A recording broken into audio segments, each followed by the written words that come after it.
एक गांव में दो किसान रहते थे। फॉर्चुनेटली अनफॉर्चुनेटली ऐसा हुआ कि दोनों किसानों की एक ही दिन एक ही समय में मृत्यु हो गई।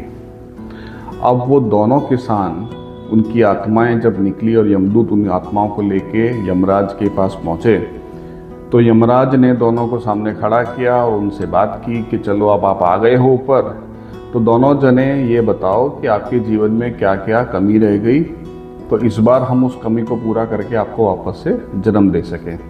ताकि क्या इच्छाएं पूरी नहीं हुई, क्या चीज़ें कमी रह गई लाइफ में, वो बताइए। तो पहला वाला जो किसान था वो तो एकदम भड़क गया। कमी रह गई बोल रहे हो आप यमराज? आपने दिया क्या था भगवान? मेरे पास तो कुछ भी नहीं था।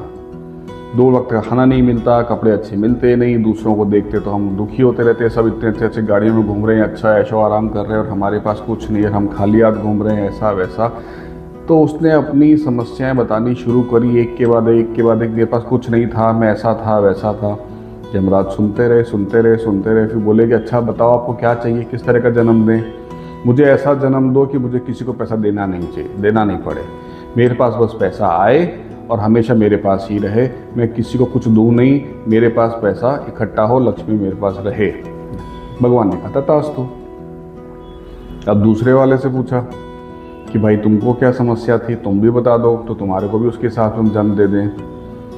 तो बोला नहीं, आपकी कृपा से मेरे को कोई दिक्कत नहीं हुई, भगवान की कृपा रही, हमेशा मेरे पास सब कुछ सब अच्छा था, खाना पीना सब कुछ ठीक ठाक था, जितनी मेरे को ज़रूरत थी उतना मेरे को हमेशा मिला।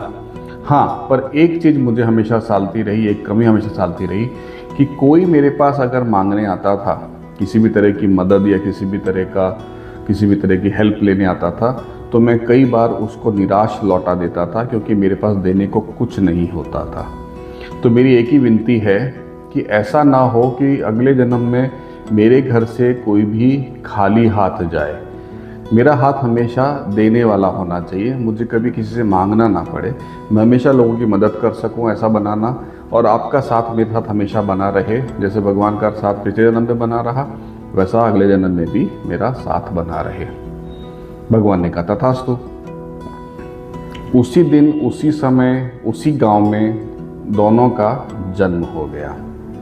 अब दोनों क्या क्या बने?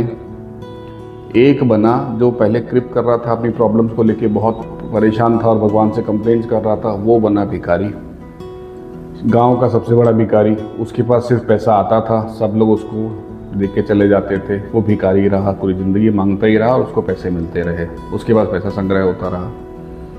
दूसरा बना उसी गांव का सबसे बड़ा सेठ, जिसका दुनिया भर में नाम हुआ, वो हमेशा लोगों को दान दक्षिणा देता रहा, लोगों की सहायता करता रहा, लोगों के लिए आगे आगे जाके काम करता रहा, वो बना सेठ। अब इस कहानी में क्या सीख है वो तो आप समझ ही चुके होंगे। मेरे हिसाब से तो पहली सीख ये है कि भगवान ने जो आपको दिया है उसके लिए भगवान के हमेशा आभारी रहें। उसने आपको इतनी अच्छी लाइफ दी है, आज आप जिस अवस्था में हैं, आपसे बदतर दुनिया के शायद 70-80% लोग होंगे। आप इतनी अच्छी अवस्था में हैं तो उसके लिए भगवान का हमेशा धन्यवाद करें।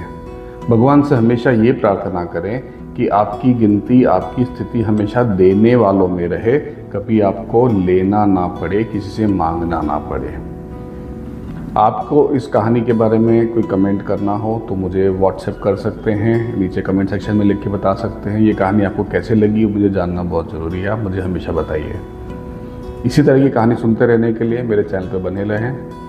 अगले हफ्ते, अगले शनिवार फिर आपसे मुलाकात होगी एक नई कहानी के साथ।